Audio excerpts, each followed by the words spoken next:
Hello everyone, Kent.Bressler here. I want to welcome you to Kent's Kidney Stories. During our time together over these podcasts, I'd like to discuss kidney disease. I'd like to tell you about my journey as a transplant patient, but also talk about dialysis, kidney donation, and just about anything else that might be of interest. Kent's Kidney Stories, podcast endorsed and sponsored by kidneysolutions.org.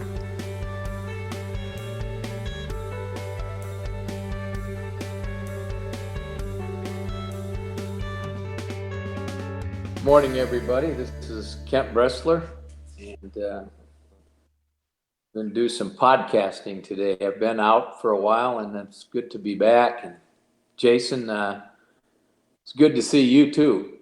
Jason's engineer, and he's on the other side of the phone here, so I get to see him and talk to him, and he's looking great. Let's start with prayer this morning. Lord Jesus, prepare us for our salvation. Encourage us to be just like you and see us through these tough times. Our requests and petitions are so that we may become better Christians and be more prepared to do your work. We ask this in your holy name. Amen. Well, I really want to get right to it today because I've been out and I had a visitor over the weekend. It was my brother and his wife, Kip and Colleen from Nebraska. They drove all the way through 14 and a half hours because they couldn't find a motel room up around Wichita Falls. So they didn't have to, but they did. They drove in and they got in about midnight. So we started our visit at midnight, and then he turned around. That was on Friday, and then he turned around and they left on Sunday. So during that period of time, we got to do some good things because my daughter and my grandson got to come in, and we just had a great time. Visits with my brother Kip are important. Donors are important. Since he retired just a few short weeks ago, and I've been retired for about 2 years, we look back at 33 years after a kidney transplant. He looks and he feels great, and I'm amazed at really actually how well we both have done. And I think it's just by the grace of God, but a good kidney donor is very special. They've been very unselfish, and they're surely worthy, in my opinion, of plenty of praise. And Kip, in my mind, has been a model donor since the transplant. He's really taken care of himself. He's in great shape. He works out daily. I'm going to call it daily because it's at least 4 or 5 times a week. He walks on a treadmill in inclement weather, but he gets outside and does hills and doesn't run. He just walks, a gentle walk. He is now 68 years old, so basically he's had to kind of tune himself in. We're both in our later years, so there's been some major adjustments over this 33 years of transplant. So his daily routine and exercise, other than the treadmill, are push-ups. He does 25, 30 push-ups, leg lifts, and things of that sort. And so it's helped maintain his BP and his weight, which is really, really important when it comes to successfully staying healthy after a transplant, whether you're a donor or a recipient. So I'm certainly proud of him. And I wanted to remind everybody, that after you donate a kidney, things are just normal for you, but you do lose some of your kidney function. You lose about 20% of the function. Normally people's kidney function, especially for a donor, is going to be around 100% or better.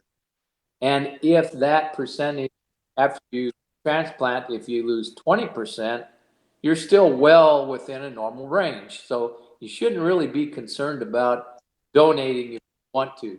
Really, really need to be aware just that 20% still keeps you in a normal range for your GFR. Excuse me. So actually, I'm really proud of him, and I think that his devotion for caring for himself has been extremely instrumental in how well he's done. And so I got to applaud him. And I still think I got his best kidney because my blood work is a little bit better than his. Not much, but better. We've got normal creatinine levels and normal GFRs, so we can't keep complaining too much. Yeah, and in the interim, during his visit, I wanted to mention that I appreciated him bringing the walleye, the fish that we had on Saturday night. We had a bunch of friends over, and he treated us to a walleye fish fry, which was by far one of the best highlights of the weekend. We got to see some really good friends during that period. So transplants are good. I want to take a little bit of time now. National Kidney Month is National Kidney Month, and encompassed within the month is World Kidney Day, which actually comes on March the 12th. National Kidney Day is significant because that's when the whole world, it's not national, it's actually World Kidney Day that we're talking about. And when we switch over and talk about National Kidney Month, that really is a significant month. It's really grown. It's a time when communities across the country raise awareness about kidney disease. And a lot of groups like the American Association of Kidney Patients, National Kidney Foundation, American Kidney Foundation, all the programs, they always try to focus on March to deliver the public about kidney disease, rare kidney disease, acute kidney injury, the different diagnoses, and they spend a lot of time advocating, like in the Kidney Foundation on March 16th and the 17th, I'll be in Washington, D.C. with the National Kidney Foundation, and we will be on the Hill advocating for the Immunosuppressive Act that's now been introduced into the Senate, and the Living Donor Act. And those two things are very, very important. We're trying to get them co-sponsored, get them introduced as bills. So that's really what National Kidney Month is all about. And we're not the only ones at NKF, so there. And in general, if you think about letting people know about kidney disease, you know, there are several million people in this world that are walking around, don't even realize it. And if we can get to just part of those people through advertising and education, we've done a good thing. We've done our job.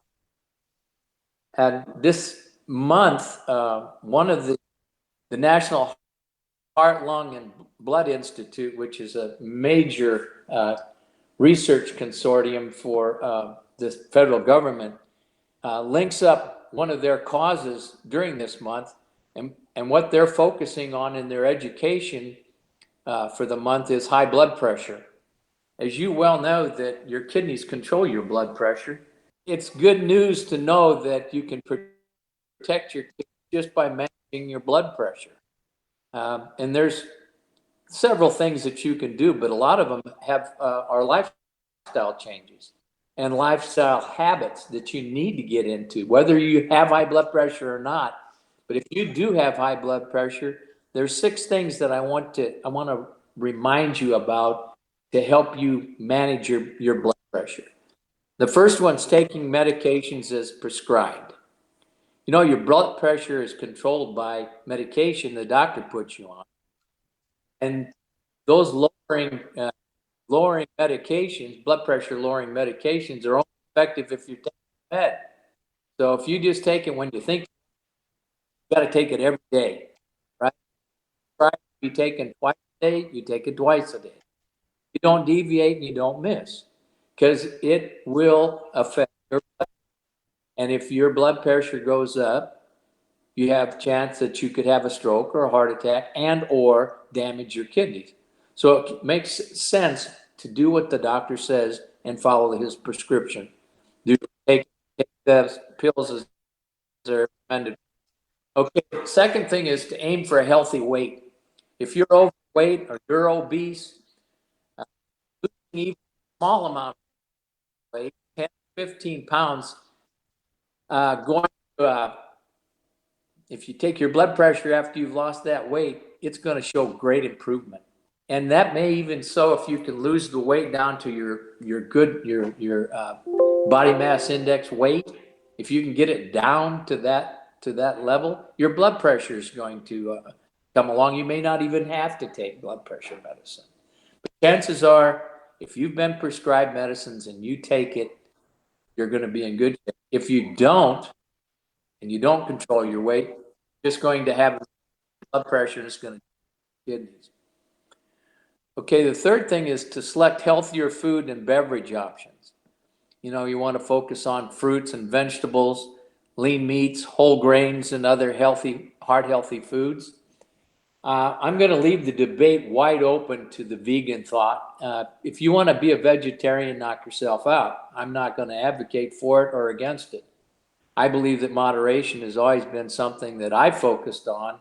And I'll be honest with you, going to an extreme diet or going to excess eating is not going to work for you at all. So try to gauge it for moderation. And I've said that all along. Moderation is the key. But focus on the good foods, all right? And don't do things in excess. Okay, if you're a smoker, you got to quit. There's just no easy way to say it. If you're smoking, you're not helping your body at all. You're killing your whole system. So find a way to quit, get help. There's medications, there's programs that assist you with it, but all in all, just try to quit smoking. You don't need it, and it sure does a lot of damage to you. And here's one that the fifth one that I really like to talk about is sleep.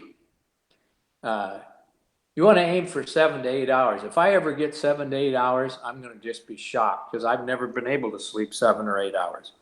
So I know you can at least get to 70 years old without doing it, but I would recommend that you try to maintain a good sleeping pattern.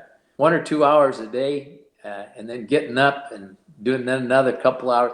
That's not good. You need some really good long sleeping time. You need to get it in, and you need to stay real positive about get ready for bed. If you're going to bed, go to bed. And when you're going to rest. Do not, whatever you do, try to do that naturally. If you take medicines, if you think you have to take a medicine, a sleeping pill or something like that, that's between you and your doctor. Don't think it's of advantage to you unless you're just an insomnia.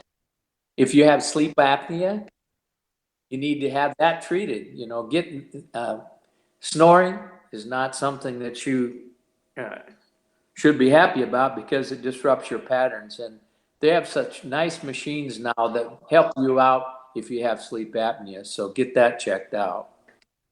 And then the last thing that I wanted to talk to you about to help maintain your blood pressure is managing your stress and make physical activity part of your routine. We talked about that with my brother, and I have a routine that I exercise, and it's very not only considered healthy, but it's stress reducing too.